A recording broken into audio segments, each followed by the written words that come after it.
Hey, you're lucky. You're lucky that I.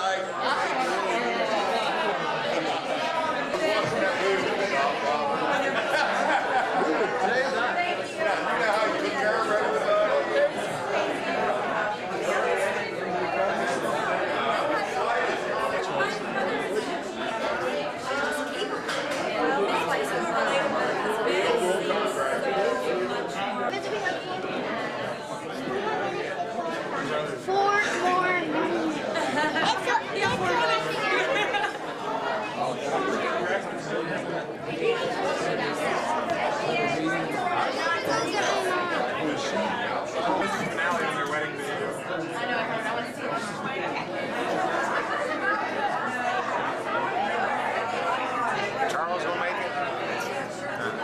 Too young, we thought, when we were buying tickets.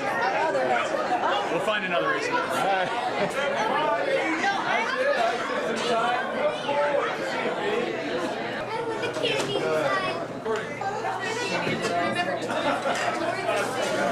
Oh, shit's gotta go on. I want one. Take out their eyeballs.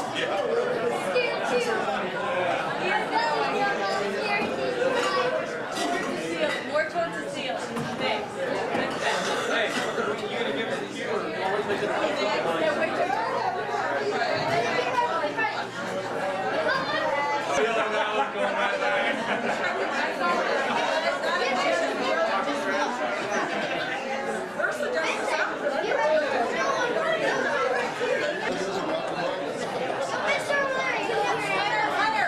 Kind of sexy, man.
half hour because she's made me promises tonight. And we're leaving in a half hour. Hi, man.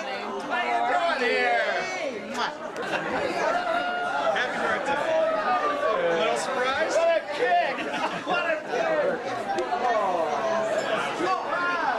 It's too much! Can't believe it. Oh, man. Dude, I can't believe it. That is something else. Man, oh, man.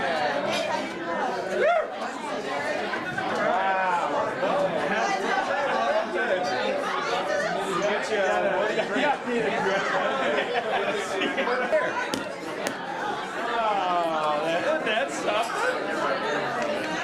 Mom pulled that off. How the hell did she do that? Old 52, but hey, look at you. I got a long way to go. All right. Are we celebrating my birthday or are we celebrating Bush's? She pulled that off. I can't believe that. How about the invitation? The hell with you! Happy 70th.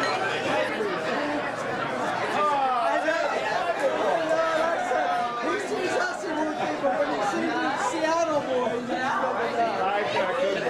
I really can't. I can see his head. Good, you. You did good.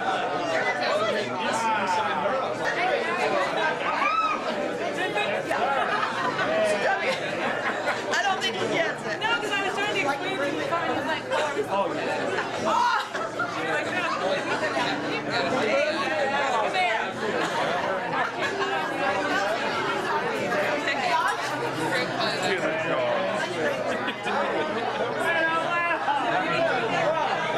He said, where are we staying? The Motel 6? I saw the Venice We might end up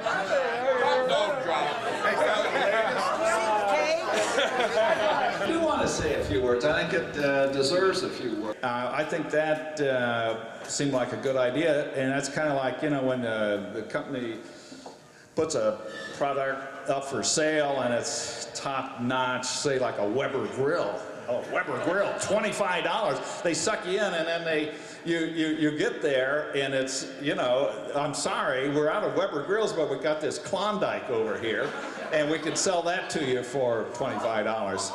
And here I am. It's the same thing. It was 50, and now it's 70. How the hell can you go from 50 to 70 without getting a little bit like in a bait and switch situation?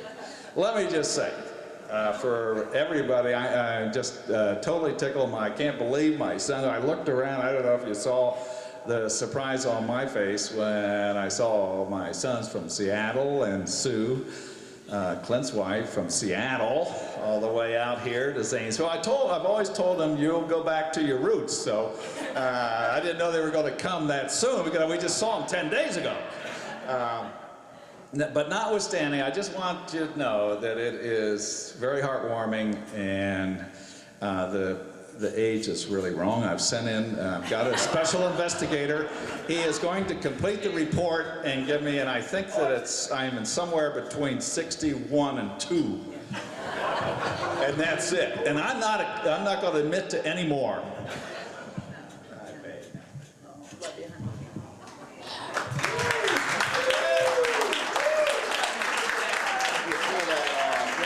He told me he graduated in '69 when we met. Okay, I wasn't the first in the class. But anyway, I do have to tell you something that I haven't had approved. Wait a minute. Last night, it was pretty good. I was thinking, what could I say? And he just fed the lines to me at dinner. We're sitting there, and it's kind of loud, and he said, so where are you taking me on this weekend? And I said, well, it didn't make any difference, just bring a lot of Viagra. And he went, Niagara? So I think he's 70. But this is Niagara Falls, Bill. Here you go. Thanks for coming. I love all of you. Thank you.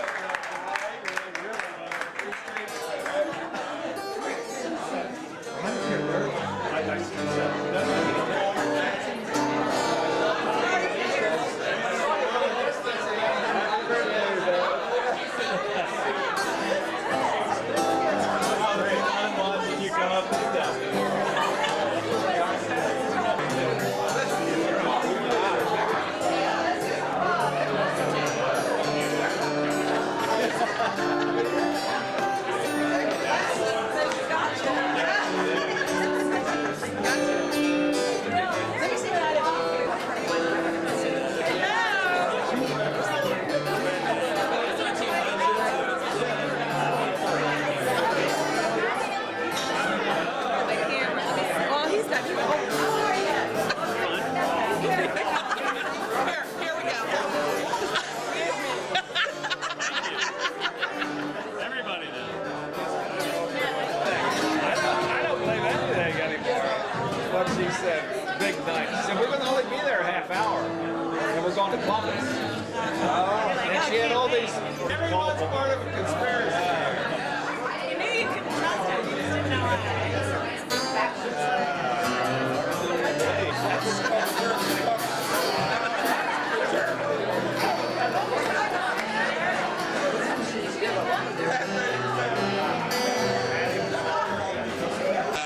Everybody, if I can get your attention for a minute. Hey, please, can I get a little attention? Attention in the compound. Hey! The band is about to start, but we're going to have to put you through one more little thing that my mother, Will's brother, wrote for him. Unfortunately, her dog kind of twisted around in the yard the other day. She thinks she's so young that she should raise some more dogs. So she got another dog, and the dog hurt her. And so anyway, she's been in and out of the doctors for the last couple days. So we're gonna Sing. yeah. All right. So anyway, here we go. An ode to Bro William Weber Jr. While many people are here to celebrate Bill's 70th year, Not the 1970s. more than he deserves the cheer. There's Mom and Dad, Mags and me, Bridget, his children, and Rosie. To forget us from years of yore, he is now a granddad in William W. He's had many blessings and also tears. To cut this short, I won't delay. I wish him a happy 70th birthday.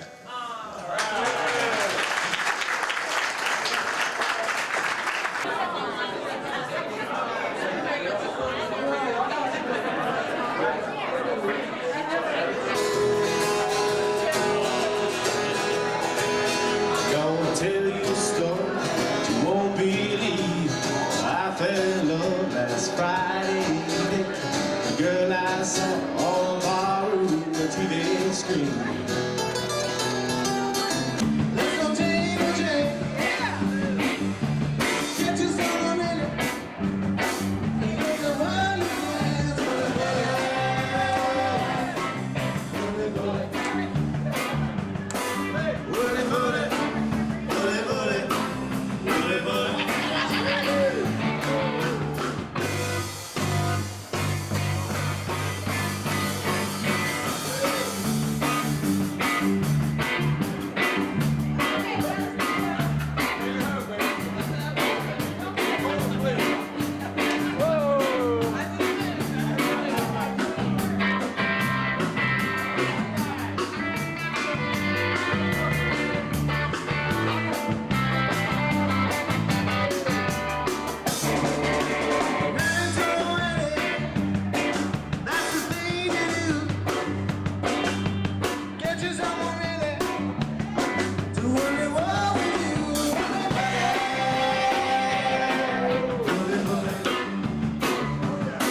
want to try funny first? Or... Well, I can see him. Oh. He's coming. There he is. Come on up.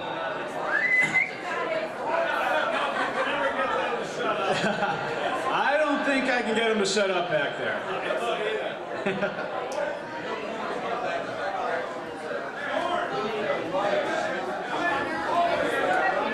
If you could all just quiet down just for a second. Quiet. Shut up! All right, here we go. Just wanted to thank everyone for coming out tonight. I think this is a great turnout. We've got about 150 people or so here, and we only invited 100. I'm not really sure how that happened. But, you know, I think that's a great testament to my dad, to this family, and how strong we are, how good we get along together, and how much we care for him. Either that or everyone just wanted to come out for the free booze. I'm not sure which it is, but we'll assume that it's just because we all wanted to be here to celebrate a great day with him. Just a second. What?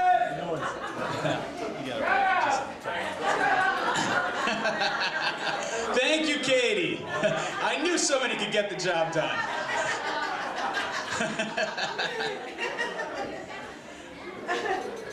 But again, for those of you in the back, thanks again for coming tonight. We just wanted to say a few things about our dad, and you know, basically what we think was a great father.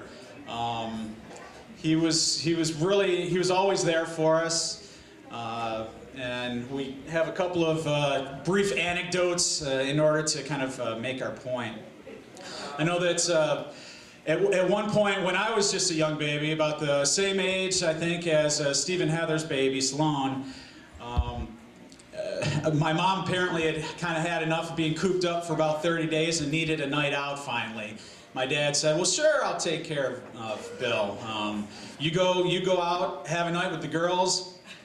I'm just going to have a friend over. We'll take care of him, watch the game, and don't worry about it. So a friend comes over.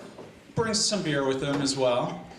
They start to play ping pong. I'm upstairs in the crib sleeping. Game gets pretty heated, and they go through beers pretty quickly because, you know, they worked up a good sweat. Ran out of the beer. Logical thing seemed to apparently go get some more beer. So instead of just running down to the corner store to get some beer, they realized, hey, you know, there's this new pool hall that just opened up a few blocks away. Why don't we just go get a beer there? Seemed like a good idea to my dad. So that's what they decided to go do. Forgetting, of course, that I was still upstairs. Came back a few hours later. My mom had come back home now at this point. She wasn't very happy about it, but it all worked out. She stuck around for some reason, and you know, I guess we've got a few more. Yeah, we've got a few more siblings, and so they were able to work it out. But that was just one of the stories in which you know, my dad was always there for us. Yeah.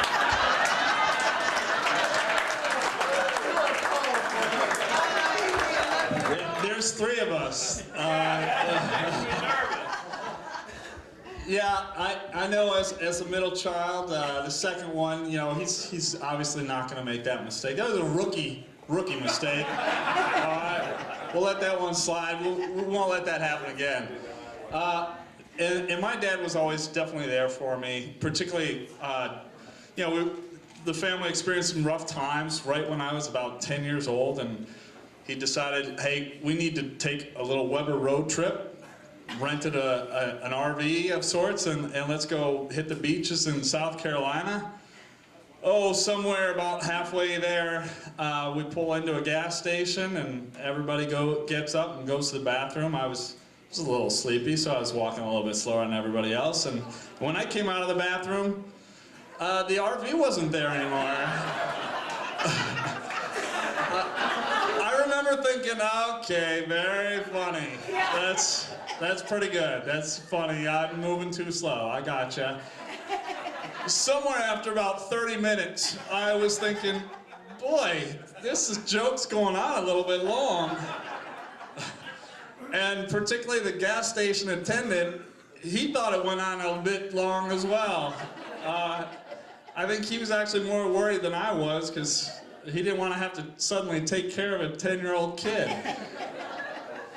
And needless to say, he turned right around after he got about 60 miles going the wrong way. The youngest finally let him know, hey, Dad, by the way, Clint's not in the RV.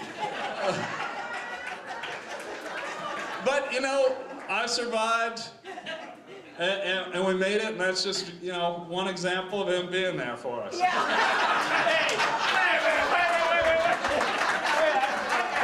I'm not sure I can take a third one. I don't know what that was. I don't know what he's going to say.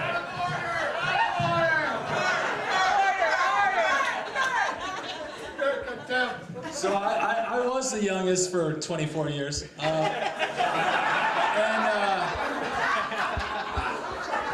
And as Nice run. it was a great run.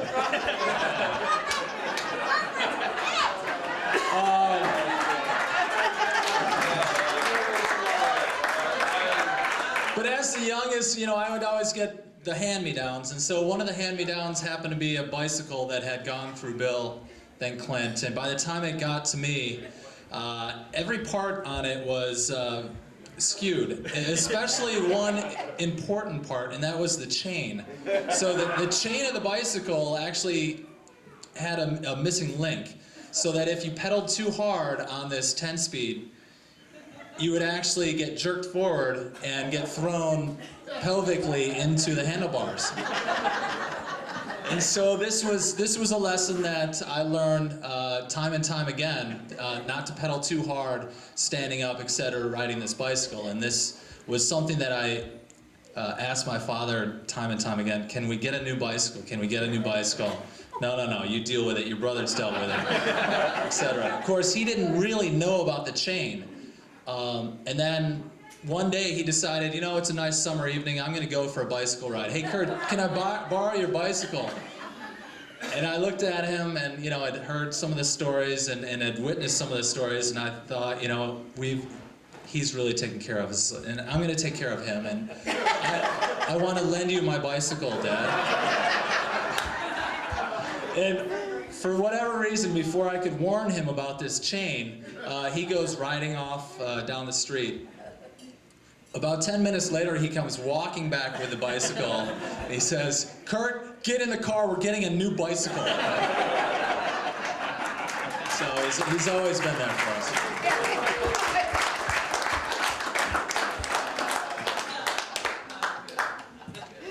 And at the same time, we've always been there for our dad too. And one of the times in which we were there, he was kind enough to try and teach us how to ski. And as kids, you know, we kind of took to it pretty quick because he hadn't skied as a kid, but he was definitely willing to hang in there and be a trooper and come ski with us on occasions. One in particular is, you know, I think I was probably about 12 and guys were a little bit younger than me. And we decided to play basically kind of a follow the leader type of game, just to kind of get down the hill and have some fun doing it. And my dad was all for it. He was just like, you know, just be careful where you go, because I don't want you guys to get hurt. So we kept going. We kind of cut through a few different things and ended up taking him over this jump.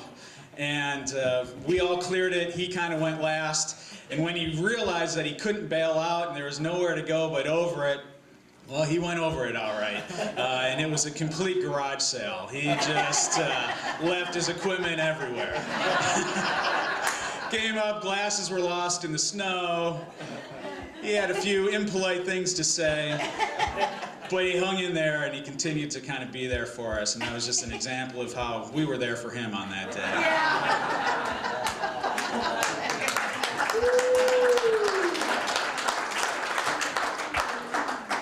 This one, I know personally, I've felt since I was about 8 years old like a hero to this day. This was a particular trip. We had planned the 2 weeks. We're going to go down to Zanesville. Summer vacation, going down to the cottage. Woo!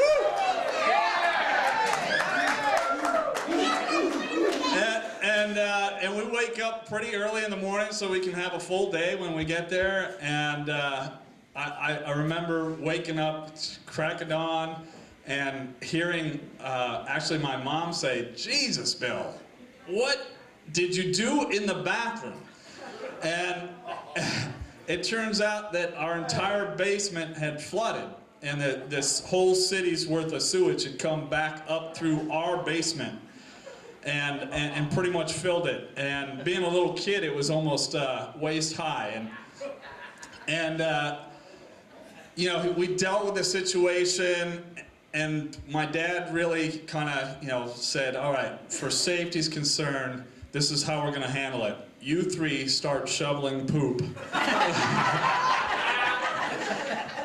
I need to start finding the drain." And he offered up $20 to anybody who could find the drain, because nobody could remember where the drain was. And about 2 or 3 hours into shoveling poop, I remembered a given hide-and-seek event where I was hiding behind the furnace and remembered that I had to pee so bad, and I looked down and there was a drain there, and I just didn't have to give up my hiding spot. And I remembered that and said, "Hey, I remember where the drain is." I found the drain, and believe me, the sewage goes down much faster than shoveling, and so that was when I was there for my dad. Did he pay? Yeah, and I got $10 instead of 20, but.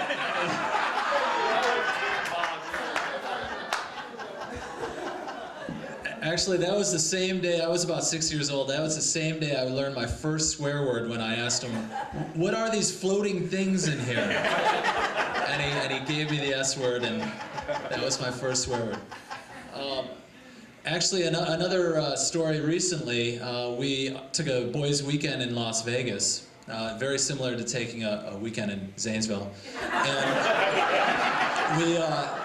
we decided, we were at the buffet, and Clint and I and Bill had already gotten our food, and you know, Dad was a little bit late coming. He wanted to look at all the different foods, etc. And we had tried out, by the time we had gotten back to the table, this particular hot mustard that had so much horseradish in it, it really could blow your top off. So when he sat down and we looked at his prime rib, and it had a puddle of this hot mustard on it, we looked at each other, we thought about it, and then we sat back and watched. And so sure enough, he takes a big slice of meat and dips it in like it's gravy, puts it in his mouth, and it took about 1 second before we had already started